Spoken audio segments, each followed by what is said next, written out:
Oh, it should be a Peel Yourself Off the Mat Tuesday. Good morning, everybody. We missed you Monday, so we may as well make it a Peel Yourself Off the Mat Day. Every show has to have a name. Every day of the week has to have a name. I don't know how many more Football Fridays we're going to have, but we do have at least a couple more for the radio stations around town that still feel obligated, compelled to go ahead and say, you know what, it's a Football Friday. Guess what? We're going to be talking football all day long. Unreal. Yes. You wouldn't have known that if you just tuned in. Yeah, after this weekend. Great. I mean, last night, I'm a little wobbly this morning too, Louis. I don't know. You being a very young family man now with young Luca Panici Lubitz, probably, I don't know. Were you home glued to a television set? You weren't relegated to watching this game on your cell phone. No, I watched it from the bedroom actually because we put Luca to bed between 8 and 9. Very so nice. I watched it quietly in the bedroom. This classic game that's literally back and forth. I'm like, yay. Don't make a sound. Exactly. I know that feeling. Kid wakes up, all of a sudden you got 3 hours of trying to figure out how to get him back to sleep. Exactly. The chloroform, I mean, is the last resort. All right, well, welcome to the show. Good to have you guys with us here on a Tuesday morning. The Hurricanes go down last night, 27-21. No doubt we'll have many opinions about that and what happened. I did see some saying that Mario Cristobal got out-coached. I don't know that I agree with that. Because if you look at, now there's some, I don't know if there were suspect play calls because Indiana's defense is so highly touted. And Yeah, clearly, I mean, they showed it tough as nails defensively, especially against the inside run, which the Canes did pop one for a touchdown. Maybe they loosened them up enough to aid them in their other couple of scores, but essentially they were done in by special teams mistakes. Yeah. A missed field goal at the end of the half completely changed the dynamic of the scoreboard.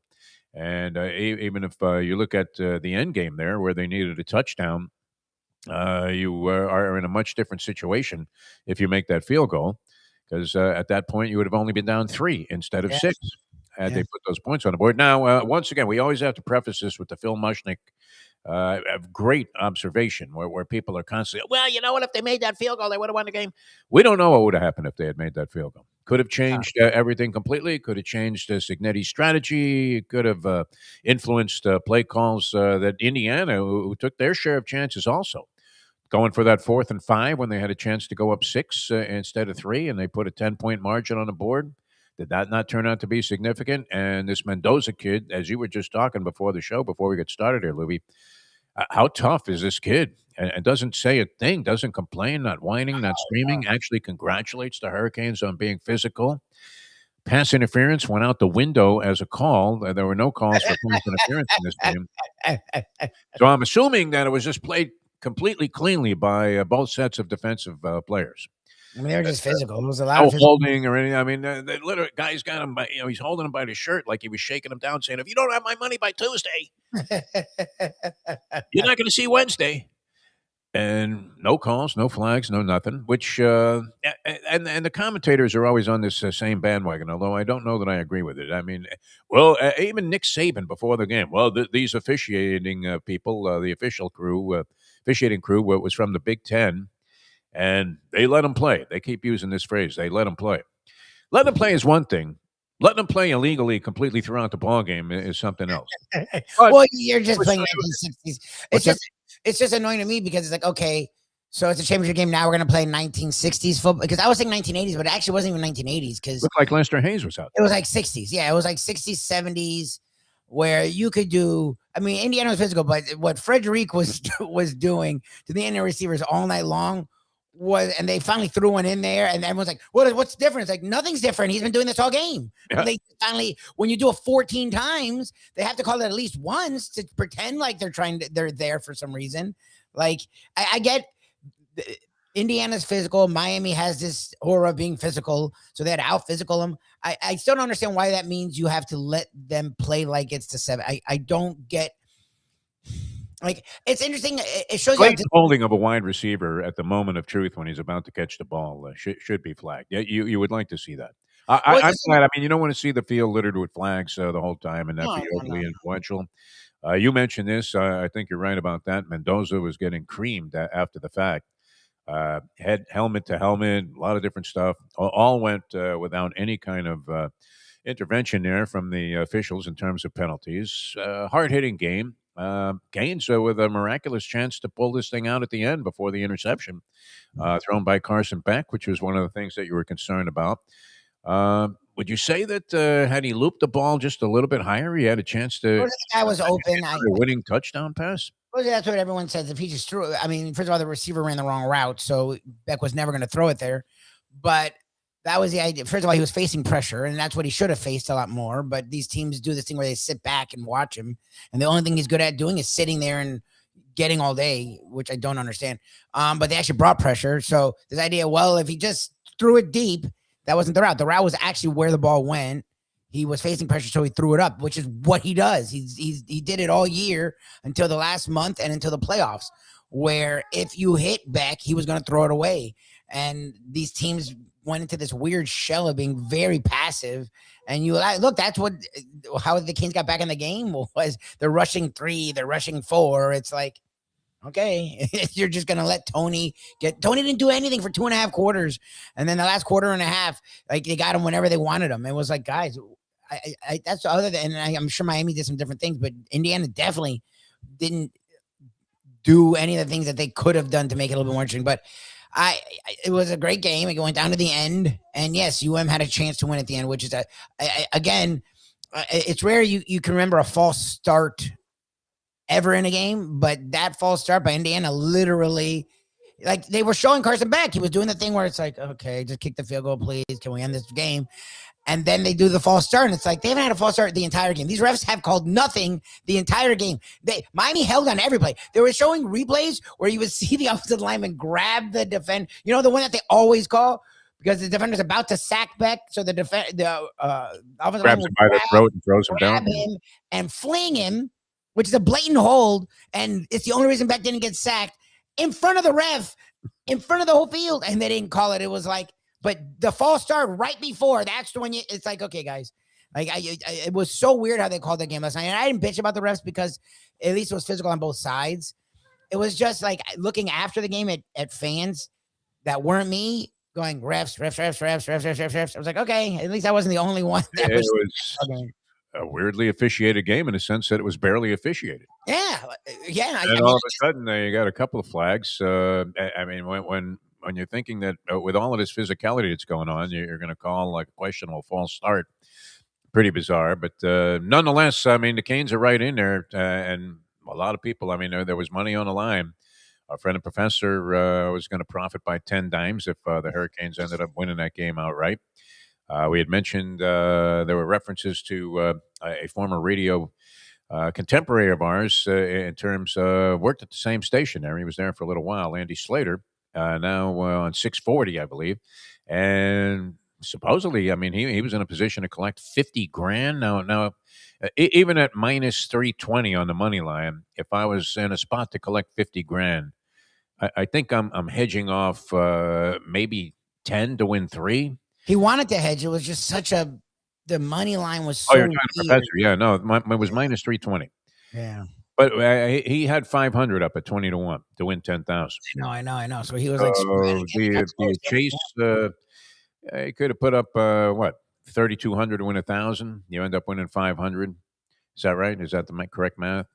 And instead of losing 500, you make 500 on a game, but you compromise your chance of winning the 10 grand, making a big score. So you make 6,800. Might have been worth it. I don't know. Well, it certainly would have been worth it since they ended up losing. But, I mean, imagine on that final drive. It did look like the Canes were going to march it down the field and score.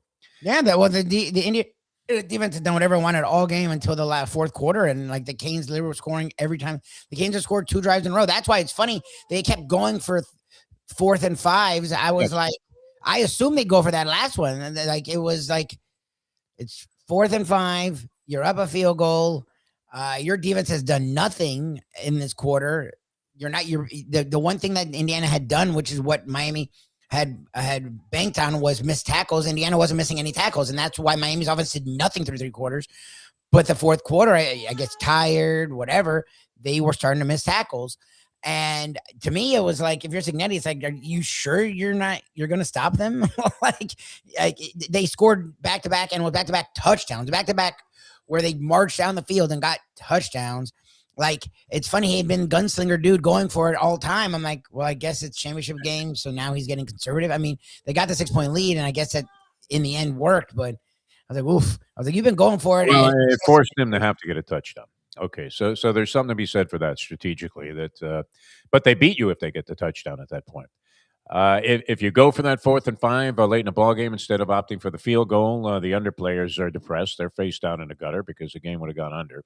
I don't know if that was on Cignetti's mind, but probably not.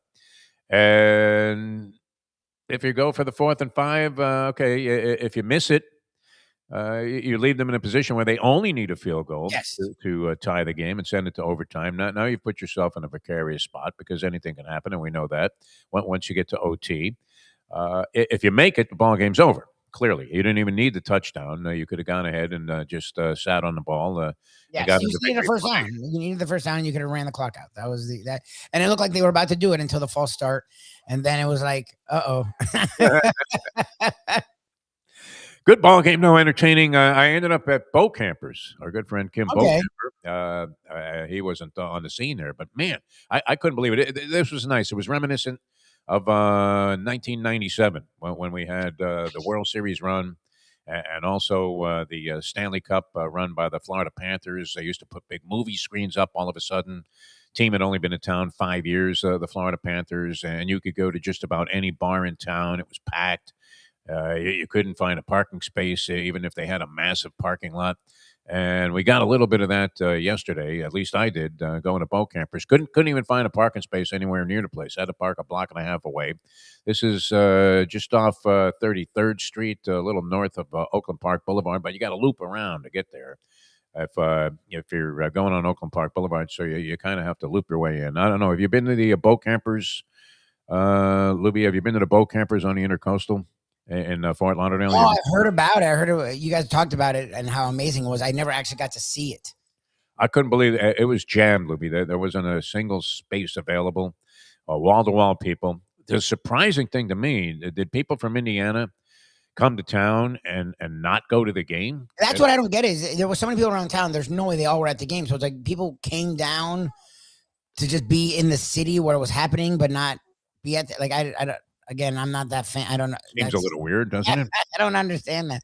I guess people do it. Kind of like the people that go and tailgate and don't go into the ball game, which you weren't allowed to do for this particular ball game. But yeah, it seemed odd to me that every time Indiana did something good, you would think the place would have been silent, and it was not quite 50-50, but a very strong representation. Now, there can't be a lot of Indiana fans, Louie. Do you ever run into somebody that I know when they were great at basketball, they had their share of fans, even though Bobby Knight would be enough to alienate a lot of people with his persona. Many people embrace that, as we've seen now by recent election results, where the more onerous you are and the more evil you appear to be, that the happier people are to support you. Although this latest run of stuff that's going on, Libby, and your man was at the game last night.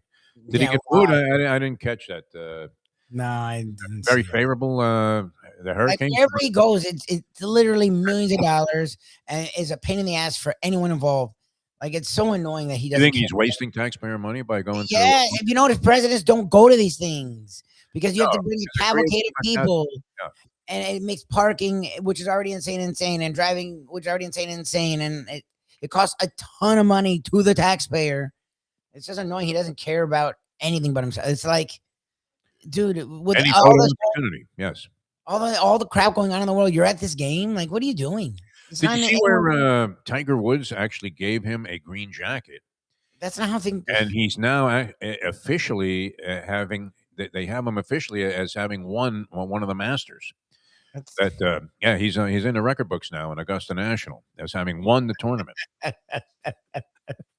That's next, I guess. That's coming up. But we don't want to get into that because so many things happened that this became a minor story, Lubie. So congratulations, Indiana. Curt Cignetti. I was talking to him. I ended up at a table a friend of mine had where there were a bunch of guys that were heavily involved in sports in a lot of different capacities, one of which was a personnel guy for the LA Clippers. Was sitting next to me, and this guy was watching. I'd never seen this. He's on his computer. It kind of reminded me of that time that the when I was in Atlantic City, and the guys they had like stacks of papers that they were going over, and they were doing. No, it wasn't even WNBA. It was NBA Summer League. They were handing. I thought, my God, because I thought, sure, those guys. I remember thinking that these guys are really into baseball betting. That was about the only thing on the board. So why don't I see if they like anything? I mean, just I want to put together a parlay just so I could sit in the sports book there and watch a couple of games because already having tapped out on machines and whatever else I was betting and being stuck a couple of hundred from being at the races, I'm thinking maybe I can bail out with a nice, easy $50 3-team parlay. You get back what on that 6-1, something like that. So would have been. In that area, depending on the odds. I mean, if you're betting heavy chalk, if you're betting the Dodgers against the lowest dregs of the league, you're probably not getting a very good price, a square price. But yeah, usually it's about 6-1. So your 50 gets you back 300. You're back to maybe even for the day, and you're feeling pretty good about yourself because you don't have to hit the ATM machine. So I'm thinking, all right, I might be able to pick one game, maybe two. Although I've never had any luck betting for or against the Marlins in these situations.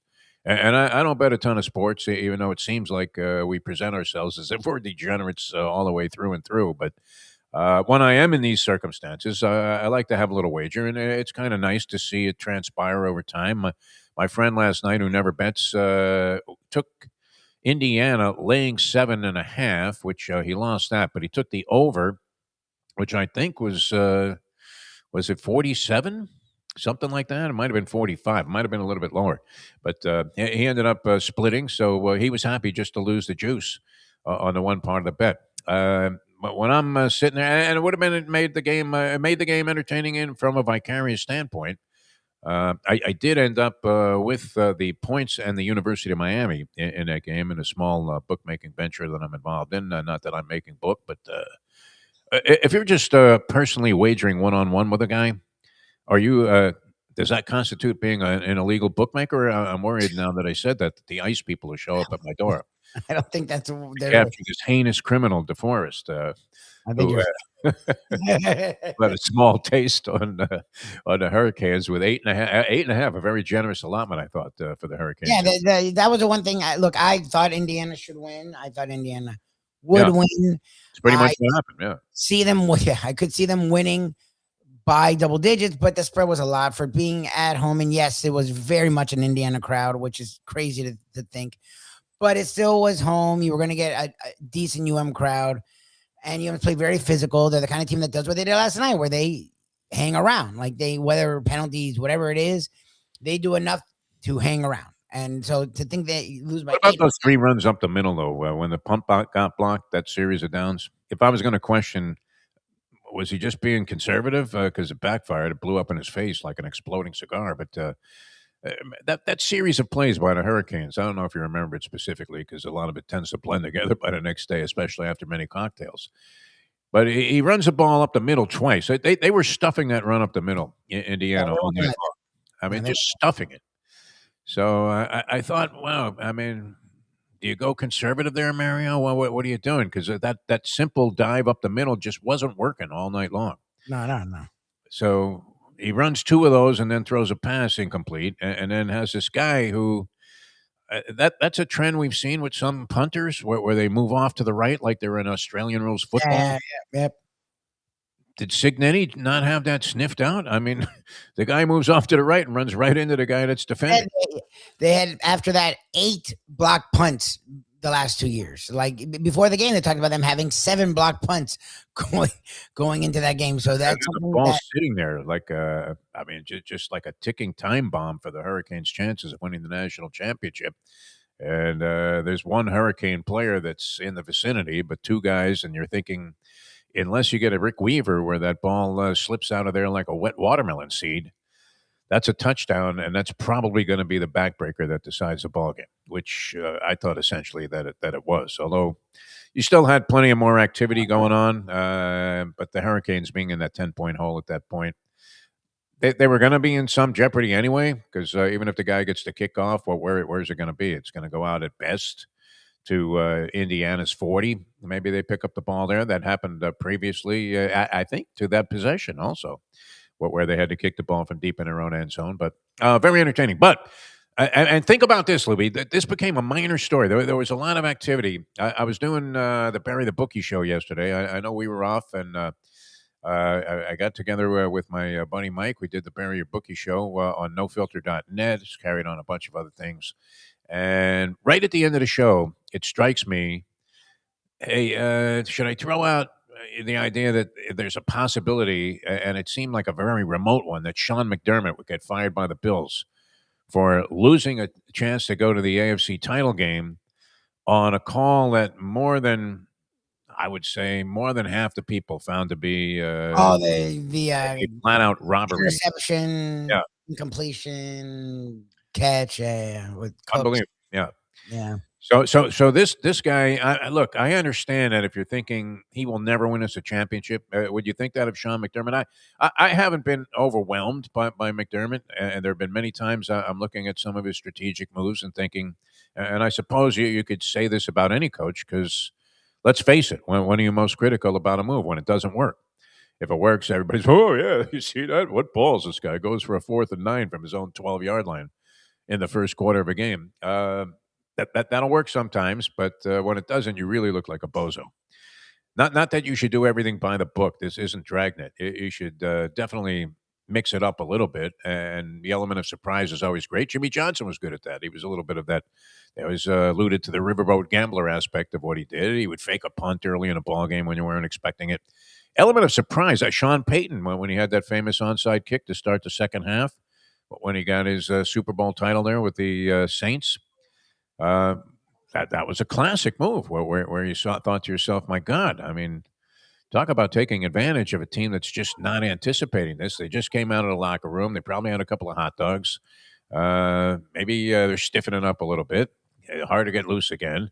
And you just pull a surprise on them. And that's when the onside kick was a little bit more of a likelihood that you were going to recover, or had a little more of a likelihood you would recover, because the rules were different, right? You didn't have to say, we're going to onside kick the ball now to start the second half, even though, what was it? Was New Orleans ahead at the time? I don't remember the exact circumstances of that one. But you like it when a coach takes the occasional chance. It was like out of half. It were like New Orleans was coming like out of half, and out of nowhere they did a freaking onside. And I was like, what? Right. Yeah. When they got it, it changed the game. Changed the entire dynamic of the game. So those moves are good sometimes. But yeah, I mean, I don't know. Could you really be, excuse me, overly critical of Cristobal in that game? I'm not sure that that's fair. Well, what do you think, Lubie? Signetti?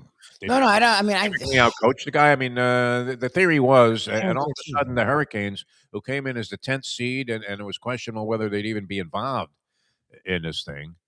All of a sudden, everybody is saying, "Oh, well, they had much better players than Indiana." Indiana had guys that were grown men out there. They have guys that have been in school since Plutarski was a freshman.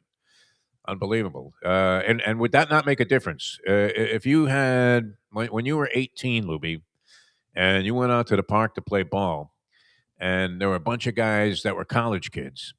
Let's say you were 17, or you were like in high school still, and you went against a bunch of guys that were in college for a couple of years. Weren't you always at a disadvantage as the high school player? Yes. I mean, you would go in there, and they were older, they were bigger, they were smarter, they were faster, and you would get creamed. And that's the way it went. So there was a little bit of that going on. I don't know. Did Miami really have superior players, in your opinion, to what Indiana had? Indiana had this Mendoza guy who wasn't razor sharp in this game. And I mean, how many of those, backside catches or whatever, what do they call them again? The wrong shoulder, whatever. Backside fade, back shoulder fade is what they call it. Whatever. Which is a bogus play for the most part. Usually it's just a bad pass that the guy makes a great catch on. I love that now. It's like it's, I understand the idea of just putting the ball where only your guy can get a hand on it. That makes some sense, but those were pretty sensational, those drive-sustaining catches that Indiana got on what looked like errant passes from Mendoza. So he wasn't razor sharp. We've seen this guy super accurate. I don't know that he had that going in this contest. The Hurricanes did a pretty good job of stymieing him for the most part. But man, what if you had to look at clutch performance? Who was it? Was it Mendoza or was it your man Carson Beck, who ends up throwing a pick? Whether it was a wrongly run pattern or not, still unfortunate. The safety was coming over. Would he have made a play on the ball if? That's what I thought. Like the fans show replay of two defenders running with a receiver. Like what could have been? I'm like an incomplete pass. I'm like you see the two defenders running with the receiver.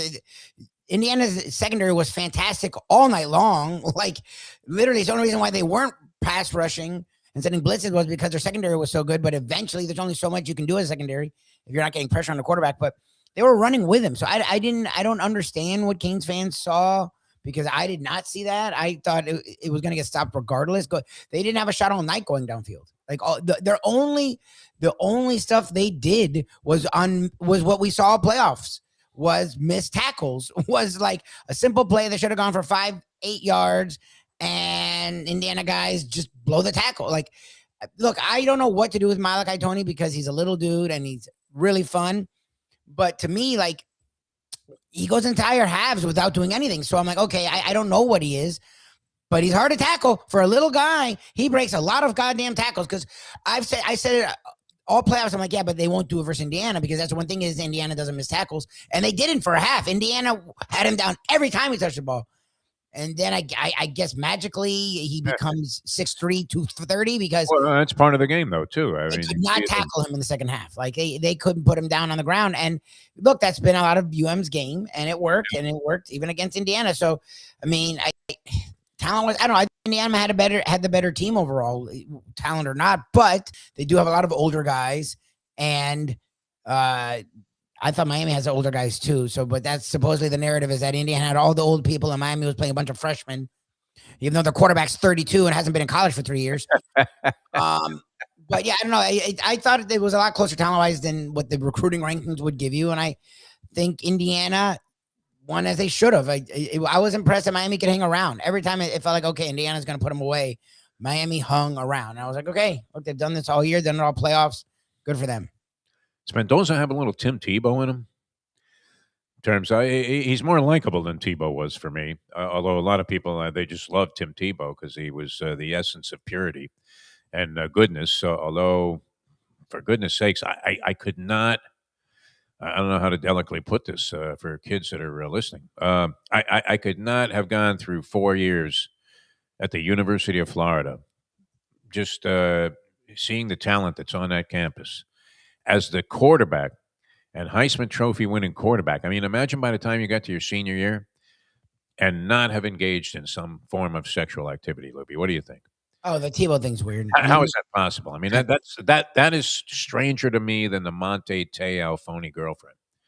Because everybody has, something in their imagination. No, Libby, I mean, you never had some dream girl in your imagination. Of course you did. So it's one thing for how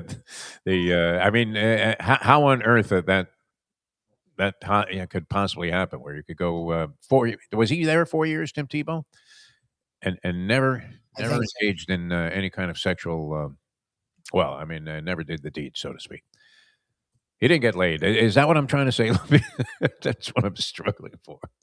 All right, so the Canes lose. Where does that leave us? And then we'll move on to this next question, which I think is an interesting one. You have quantified this by saying that every team that had an opening, which is now even larger, although Robert Saleh got a job with Tennessee Titans.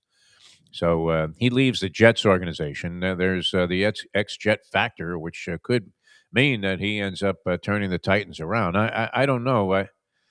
What was it? The Jets? Was it Saleh, or a little bit of a combination of both when he was there that had them floundering at the bottom of the league? That's the thing. People are saying it's not just the Jets, Saleh too. Like people like me who didn't even want to consider Saleh. He didn't overwhelm me with what he was doing. It's just the offensive thing. It's just the great defensive guy struggling to have a good offense, right? So we've just seen it so many times that I blame the defensive guy. I'm sure the Jets have a lot to do with it. The Jets can't get anything right, so obviously the Jets are in there. But there's people who are like, well, look at what Saleh did with that defense. They had 7 guys hurt and they were still performing at a high level. He's a great defensive coach. Yeah, but no one's faulting for being a great defensive coach. Yeah. Can he be a head coach who then hires a great offensive coach and leaves him alone? Because what we saw in New York, that was not the case. He was supposedly involved in, like you saw him, he would always say stuff after games that was weird, and you don't want to attribute that to a guy who's not involved. Like he was clearly involved in things. So it's like, okay, then, like, yes, he's great defensive mind, but he doesn't know how to handle the offense. So like that's my problem with Saleh. Like I don't know what to do with him. Maybe Hafley will be better.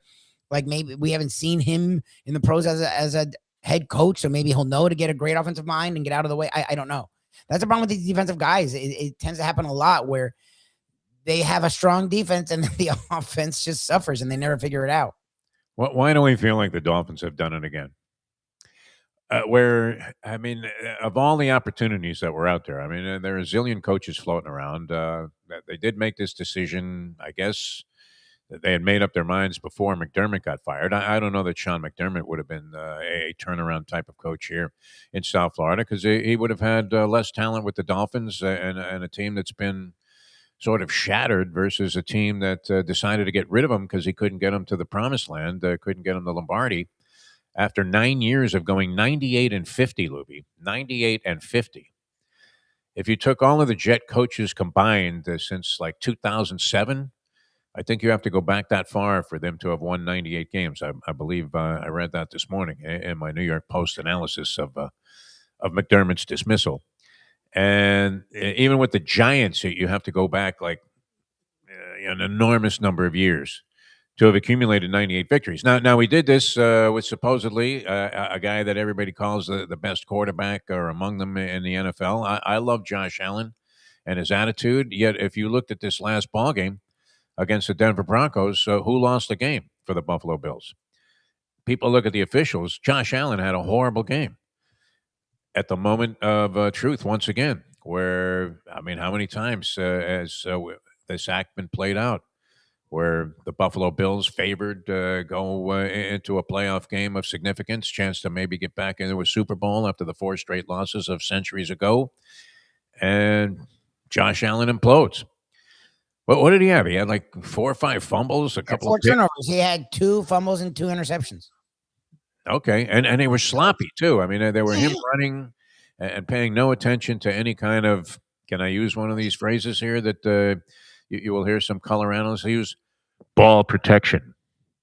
Yeah, wrap it up there. I mean, he's carrying it around there like it's a baked potato, and you're thinking only harm can come. I'm amazed by this, Lubie, in watching NFL football and even to a lesser extent the college game, but especially in the NFL. Every tackler is trying to punch the ball out. Yeah, well, and it's fine. The problem is they miss a lot of tackles doing that. Like, but how do these guys hang on to the ball when they do make contact? It's not easy. Okay, so if you're going to run around with the ball just sort of unbalanced in one hand, there's a pretty good chance somebody is going to create a fumble, and that's going to be so costly that you'll never be able to overcome it, even though the game ended up in overtime. Think about that. 4 turnovers with Josh Allen. They still are in overtime with the Denver Broncos, and they end up losing, and it cost this guy his job, McDermott. Although, look, we don't need to feel any overwhelming empathy for a coach that gets fired, because, as we've seen, it's really good if you're a college coach. Now your contract's guaranteed in the pros too. So when McDaniel got all that money, okay, and is he really going to land one of these head coaching jobs, Lubie? Because it brings us to this Jeff Hafley hiring by the Miami Dolphins. We'll get into that. We're going to come back in a moment. Didn't realize we'd just been babbling here for like almost 40 minutes, but a lot of fun last night. I hope everybody was entertained by the ball game at the least. Amazed to me, the action that was going on. Kim Bokamper must have a bag full of cash after last night.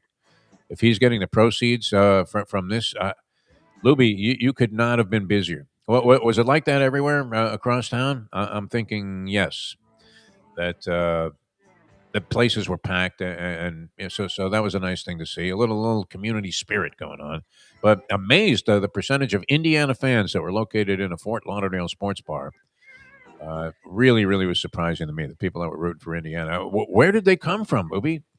Do you ever run into anybody that says they're from Indiana here in your travels around town? You meet a lot of people, too, from being in this racket.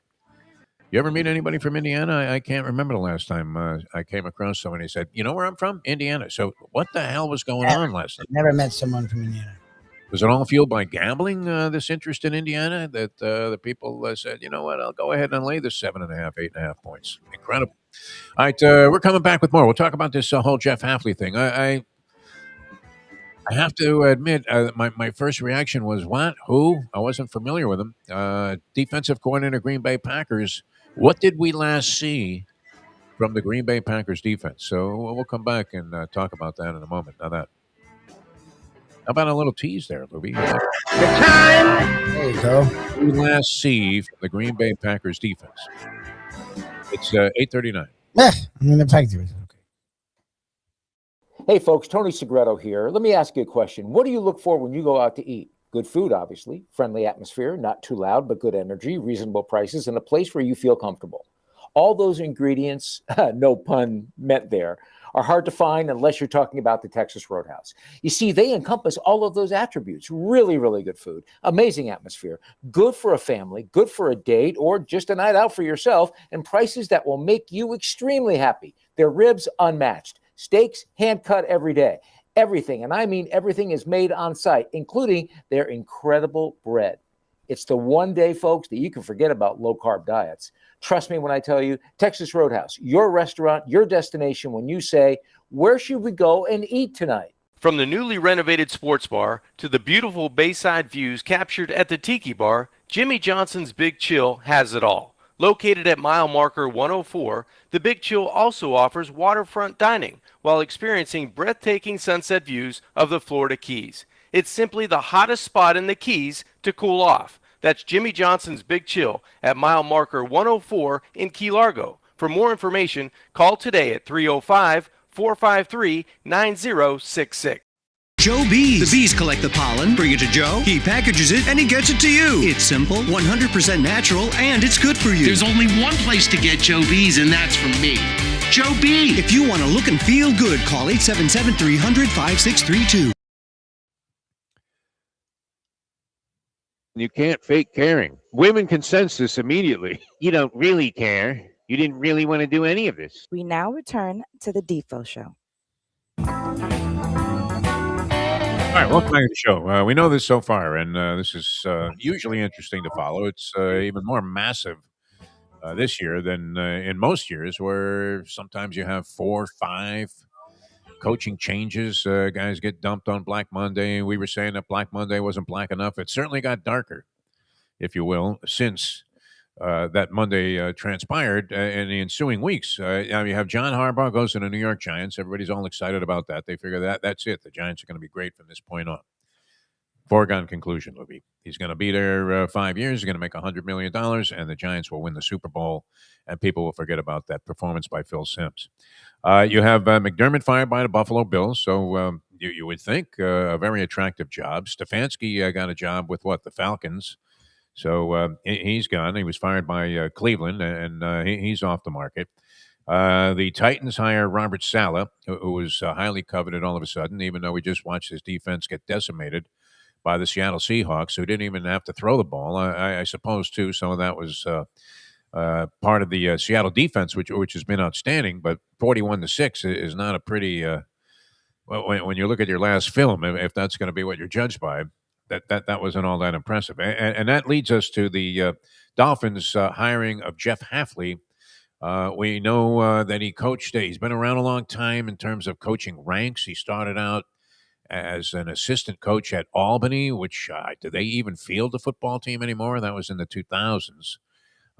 Tied in, of course, they hired this Sullivan cat as a general manager. He was a second-tier guy at Green Bay. But what is going on exactly in Green Bay that makes these people as attractive as they seem to be to the Miami Dolphins? Only the Dolphins would see this, where somehow working underneath the surface is this team that is so talented that they have no responsibility whatsoever for the fact that Matt LaFleur is teetering on the balance of being fired himself. So, what are we missing here, Louis? You watched the worst fourth quarter collapse by a defense in the history of the National Football League in the playoff game against the Bears. Is that on Hafley? He was the defensive coordinator at the time. Well, that's my thing. Like, fans will do this and go look at one game and go, our guy is the guy. I'm not trying to do not the guy. Right.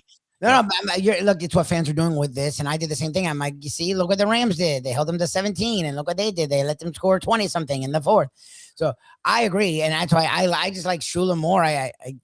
He actually doesn't have the experience Hafley has. He has never been a head coach, and Hafley was an okay head coach at Boston College, and then he left. They didn't get rid of him. He chose to leave because the college football world is insane.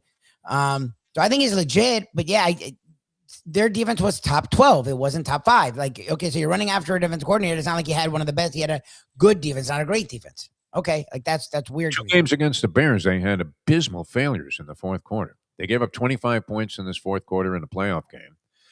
Now, granted, look, did he have the right defense called? How his defensive back was 3 feet away from the receiver who made that catch on the incredible, miraculous, they somehow managed to cover the 4-point spread Chicago Bears touchdown pass by Caleb Williams. Look, the guy's running straight backwards for 30 yards. So is he in the right defense? Yes, they had this guy. He was finished. He heaves up an absolute prayer. This was Butch Comives out of the corner there in the end of a Knick game where at that point it was only a 2-point shot, but they're trailing by 1, and here's Butch chucking it up there, throwing up what would only be qualified as a prayer. You would have to say, was that one of the all-time prayer passes by Caleb Williams, Lubie? Where, I mean, he just chucks the ball 35 yards in the air, and somehow his guy is wide open. Oh, I don't blame Hafley for that, but why is it there's so much chaos there if these guys were such geniuses? And the other game against the Bears, I guess they played 3 times, right, this year. They're in the same division. Green Bay, wasn't Green Bay leading like 16-0 with 2 minutes to go in a ball game, and they somehow lost? It was insane. Yes, they were leading late. They were leading big, and then they were leading, and the Bears came back again and scored. Yes, they did whatever they wanted in that fourth quarter. So, what made the Dolphins? What convinced them that they had to go raid Green Bay to get a head coach that's in, I think, a very difficult spot? This mediocrity continues under the new leadership, and I mean, how much more lost are you going to be? Is it impossible to completely alienate your fan base, Lubie, to the point where I don't know? Is it so impenetrable that you cannot financially hurt an NFL team with massive amounts of indifference? No team is in a position to lose money. Would you say that's a fair statement? And that can, sort of perpetuates teams being able to get away with what the Miami Dolphins have been doing. I don't know. Would you say the Dolphins haven't been trying? No, I don't think they are trying. Look, that's, again, we talked about this. They are trying. Their owner gets in their way. The owner does not know how to pick execs. Look, and then pick coaches. This time it feels different. Like I like the guy from Green Bay, Sullivan, and Hafley is well respected. Like, it's not Philbin. Like, he was a defensive coordinator. He was calling the plays. He was in charge, and he's been the defensive coordinator at a few places and done a really good job wherever he's been. Boston College, he has records under 500, but he was only there 2 or 3 years, and they went, I think he was there 2 years. They were bowl eligible both years, and Boston College you're talking about. Okay. Boston College, yeah. Boston College, they were bowl eligible both years, and then they were excited. They liked him. They thought the future was bright, and he, because of college football being what it is, said, I'm done with this. I'm going to the pros. Got a pro defensive coordinator gig that led to a pro NFL gig. And you were saying that he was overwhelmingly impressive in the interviews, that everybody wanted to talk to the guy and liked him.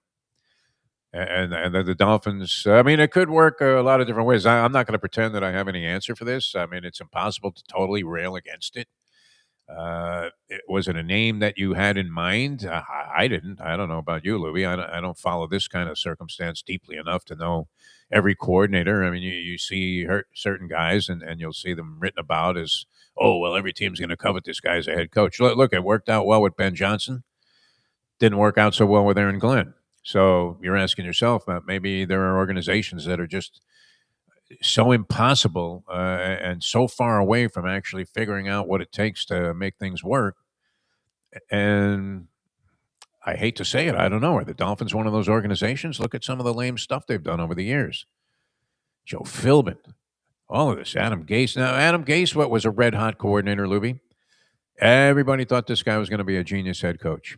And was he? I don't know. I mean, seemed to me that he was kind of lost. And I'll never forget that look on his face when he got the Jets head coaching job. And those eyeballs, that was right out of Marty Feldman. Marty Feldman, the comedian, but he had the bulging eyeballs. And you're like, oh, my God, this guy's psychotic. Pretty soon he'll be sending out messages, bizarre, deranged messages on social media sites at 1:30 in the morning while he's leading. Well, we don't want to get into the whole idea. Well, when did Greenland become such a big subject? I guess there's a lot of oil. It's another place that has that we don't realize has a lot of oil. I mean, that's what it is. He's just trying to make his rich friends happy. Okay, all right, makes perfect sense. All right, we don't want to delve too deeply into that. So what are we going to say? We have no idea. We just post like some kind of inquiry sign. I mean, clearly you would have to wait and see what this Hafley does. Is it fair to judge him as being a bust or of a pick because of the fact that Chicago put up 25 points on his defense in the fourth quarter and he didn't have a single clue how to put a stop to it? Now, as we said, 7 of those points were pretty bogus, and you couldn't pinpoint that on the defensive coordinator because did he have the whole thing covered? Yeah, got aggressive. Sent Caleb Williams into a move that there's no way you're expecting him to complete any kind of pass on a 4th down and 4. So you can't discredit the defensive coordinator when some lucky play occurs. Look, I mean, what are we going to say? A guy gets a punt blocked. Indiana sniffing that out, though. That was, you say they blocked 8 punts altogether? Over the last 2 years, it said. Yeah. Over the last 2 years. All right, so every now and then, though, yeah, I mean, you can say, hey, that was coaching ingenuity on one guy's part. Was it a failure on the other guys? I don't know, but it seemed it didn't move me in any one direction or the other. Libby, how do you feel about this Jeff Hafley thing? I'm disappointed. He was like 8th on my list. There was a ton of people I had. He was on your list, though. Yeah. I mean, he's done a nice job with the Packers. He did a good job with Ohio State before he went to Boston College. He did a solid job with Boston College. Like, NFL people like him a lot. He literally had an interview with every opening, and 4 of the 9 supposedly were going to make him a finalist. So it's not just the Dolphins. So I think he's a good coach. I just Harbaugh would have been 1. I now would have wanted McDermott because he has experience. I want an experienced guy. Every coach the last 20 years has been a first-time guy. It hasn't worked. Do something different. I'm all for doing something different when the thing you've done hasn't worked for 2 decades. I get it. McDermott didn't come out till they were already hiring Hafley. Okay, but you didn't have to hire him. You could have then interviewed McDermott. I like Stefanski a lot and people don't realize, they're like, well, Stefanski wasn't good. Was he not good? Or he was the coach of the Browns? Because he won a playoff game with the Browns more than McDaniel did with a lot less talent, miserly owners, an organization that's been run way worse than the Dolphins. They just been ran poorly for 50 years. So or 40 years since they moved and then started over. Stefanski was a guy that I really liked a lot. They looked at him and supposedly he was going to be a finalist, but the Falcons were smart and nabbed him. The defensive guy is the guy Minter with the Chargers I like a lot more than Hafley, and I like Shula a lot more. I think Chris Shula's done a hell of a job with the Rams defense. How much consideration do you think they gave to giving Chris Shula a shot? They interviewed him, which was cool. Yeah. Oh, Joe Brady, and Joe Brady with the Bills is the one I really wanted. He's a guy that did a good job with LSU. He's now twice with the Bills, done a good job. With Allen, settling Allen, and they have no offensive talent. And the play calling that he was pulling out of his ass in that game was fantastic. He's playing, if not the best, second best defense in the league. And they found ways to make plays where there shouldn't have been. And it was purely the play calling. Joe Brady is special, and he's a South Florida guy. when they actually interviewed him, I was like, he or Chris Shula would be the two guys that I think would be fun. They're young dudes that people aren't giving a lot of chances yet, but they're two guys I think that are going to be really good coaches. The Shula story just would have been a classic. Exactly. I mean, that would have been the greatest thing that could have possibly happened, in my opinion. Even if the guy couldn't coach, it's just a great story. I love it. I wouldn't care if the Dolphins went 0-17. But that's my thing. He can coach too. Like the Rams defense, actually, the Packers have just been good on defense for years, and Hafley came in and settled them down. The Rams have been up and down the last few years ever since losing Aaron Donald, and he revamped the defense and is back to playing at a really high level. Again, they held the playoff team to 17 points, like in overtime. Like, to me, he's actually doing a better job. And then on top of that, you have the whole Shula story too, just for icing on the cake. Was it a dark day in Dolphin history that they gave Jeff Hafley their head coaching job? Or there'll be a lot to speculate on because we have no idea. Like you said, the evidence may be favorable.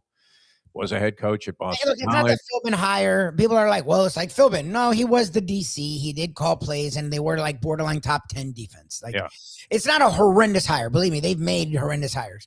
This isn't that. It's not Sperano, who was an offensive line coach, who gets a head coaching job like out of nowhere, and no one had ever even interviewed the guy before. Like, Hafley's a young dude who's rose up ranks and had a head coaching job and was being interviewed, and if the Dolphins didn't hire him, someone was going to give him a head coaching job this cycle. So it's not a bad hire. It's just fine, and the Dolphins have done those. This isn't that. It's just he's not who anyone wanted. So we're all like, Mike Tomlin. Does he surface again as a head coach? Mike Tomlin. Maybe he's one of those guys that is. Well, was he just sick of doing it, or was this one? Supposedly, he's one of those guys that's not eloquent at all, except for he's supposedly really eloquent. Like, I've never really heard an interview with him that. He's so tight-lipped. He comes off like Randy Shannon in the interviews. Not supposedly this isn't a racist thing about two black guys. No, Shannon didn't talk. Shannon wasn't talkative at all. Yeah, we would get these gratuitous interviews with Shannon because the station I was on was carrying the Hurricanes. This was in the Lapa Nation, believe it or not. And so we get Randy Shannon on, and it was one of those interviews, Louis, that we've had some, but you sort of dreaded doing because you knew the guy wasn't going to say anything. There was no way to kind of lavish these questions up with a bunch of flowery stuff. Oh, well, you know what? That 31-12 loss, a lot of good. Now you got to go Rinaldi on that, as if he was talking to Tiger Woods after an 87. A lot of good came in that, didn't it? I mean, you established some young guys in this ballgame. Meanwhile, he's playing these guys in desperation in garbage time when the other team absolutely doesn't care. It was tough to make those Randy Shannon interviews have any kind of a vibe to them other than I can't wait for this to end. You ever have that feeling? You're on. Yes, we've done that. But we've done that again. A guy in the morning, you get a lot of people that are sleepy, and also coaches. For the most part, outside of college basketball coaches. It's a big deal to get a head coach on from a local team, or it should be. But they rarely say anything. Like that's why we love Partridge so much, because he was fun. Like, it's good. Rare to get a coach be willing to say. Lane Kiffin's turned out to be really fun. We had him twice. He said nothing. Like, oh no, he really clammed up. In the morning on a radio show, it's really hard to get a coach to like open up and be fun. Like, it's just. We've had a lot of them. Like, that's why that Final Four is so memorable to us. Some of those guys are razor sharp in the morning, even if they say nothing and it's all cliches. They're on it. They just don't say anything. Yeah. They're just, you're not the place that they're going to. I like that guy McCarthy that was coaching at FIU. Remember that guy? Yeah, he was fun. He was good. Whatever happened to him? He might be. Last. They sucked. That's the problem. Well, I mean, this is under the heading again of like a New York Jets, so where for whatever reason you're in an impossible situation. So. All right. So that's the news. Jeff Hafley's the coach. A couple of other things happened yesterday. The Panthers actually moved up the start of their game to give people a shot to watch the Hurricane game. Very, very smart on their part, but it didn't work out as they got clobbered 4-1 to the San Jose Sharks at home.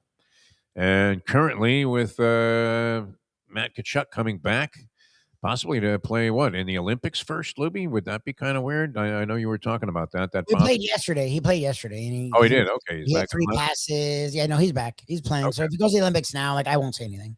Like, he's there. He's established. He's going to play for couple weeks or a week or so. 12th in the East right now. 12th, That Lubie. sucks. No, I mean, 12th look, in the you East. miss two of the top. I mean, those two guys are two of the top probably 10 players in the sport as a whole. So, like, to miss both of them, and then they had a bunch of other guys hurt. Like, it's been tough, and they played a lot the last 3 years. So that's why I think they're gonna make the playoffs. But I don't have any expectations for this year. How's Bobrovsky, the blind man, this year? He's been okay. I don't think it's him. I mean, it's just It doesn't seem like just the vibe I'm getting is that he hasn't been as good as he was last year. probably not. Yeah. Well, when he really did help carry him into that Stanley Cup, as much as he was being criticized and ostracized. It seemed like he was being unfairly treated because he was actually playing pretty well. I don't think it's been as good this year, maybe because of the depletion of talent. Barkov becomes that much more valuable. I was reading some analysis about how Anton Lundell, who's taken the road of Barkov, he's got better numbers this year than he's had in the past, but that's because he's playing a lot more, but he's no Barkov. So No. Barkov is all because the thing with Barkov, who's already a great offensive player, he's become a really solid, consistent defensive player, like all around player. Yeah. He's like a top 5 all around. Like, again, the guy plays end to end, like, and he's very smart. Like, again, when Barkov's on the ice, the offense is night and day. Like, they are so different as a team. Like, he is their captain. He is their best player. Like, he really is. makes a lot of stuff happen. And as a playmaker, seems to be exceptional, especially those slick passes that go through the crease, man. Always interesting to see how this guy creates stuff. Not happening, I guess, and so we'll see if they can resurrect that, make some kind of run. But losers yesterday at home before the Hurricanes. It was a losing day all the way around. Let's hope that's not the case with this Jeff Hafley, now the new head coach of your Miami Dolphins. All right, Lubie, you have a great one. Thanks so much, everybody, for tuning in. We'll be back with you again tomorrow, 8 o'clock in the morning. I don't know that we could have so much of a blockbuster day as we did yesterday. Just incredible. And it was it was a pleasure, actually, to see this kind of scene. I don't know that I've felt this kind of energy about a ball game in a long time, going to a bar to watch a ball game. You didn't get that at all during the Dolphin season. Even when, did they start the year 1-0? The Miami Dolphins. Did they win the opener last year, Lubie? Do you remember? That's how distant of a memory it is. You used to be able to cite chapter and verse everything that happened with that team. Now I think they started strong, didn't they? I don't know. Yeah, what did they do? Didn't they? They lost to New England though, like in week 2, didn't they? And then how strong could they have started? They were like 1-5. All right, we will see you guys tomorrow. Thanks so much for tuning in. Congratulations to Indiana, Kurt Cignetti. Wow, that guy's look on the sideline is just absolutely classic all throughout the ball game. He doesn't seem to be a bad guy once he opens up and lets go, but he sure is a strange one there. He looks very deranged. He looks like he looks like a serial killer. I mean, when they went up 10 on the run, because that was a ridiculous play by Mendoza, he did this, and they actually were like, that's the first time we've ever seen him celebrate ever. Like, he said, if they win it all, he'll celebrate a little. It's like, Jesus, that guy's a freaking madman. How much money do you think Mark Cuban poured into this team? A lot. He's had pretty good success as a sports owner. Mm-hmm. Got the Dallas Mavericks to be relevant. They were floundering and not even getting also-ran consideration, and won a championship. And he sells his interest, makes a massive amount of cash, and now his latest investment, Indiana University. Yeah. So, I mean, and that story, a great story. Cignetti, possibly the greatest coaching job over 2 years that anybody's ever done, to transform that team like that, win a national championship. 16-0. Think about that, Lou. We used to play 10 games on the college grid. Yeah. 16 games, and they're crying about kids getting money. How much money did they make off this thing yesterday? Incredible. Oh, good. Whatever they rang at bowl campers, it had to be enormous. That had to be one of their biggest days. If the Dolphins were in the Super Bowl, they wouldn't get that many people. All right, we will see you guys tomorrow. Thanks so much for tuning in. For Mike Lubie Lubitz, I'm Jeff DeForest. See you next time as we leave you now that. The time. No taps for the Canes? No, they should be proud. They made the change. There was one. I'm proud of them. It's 9:03.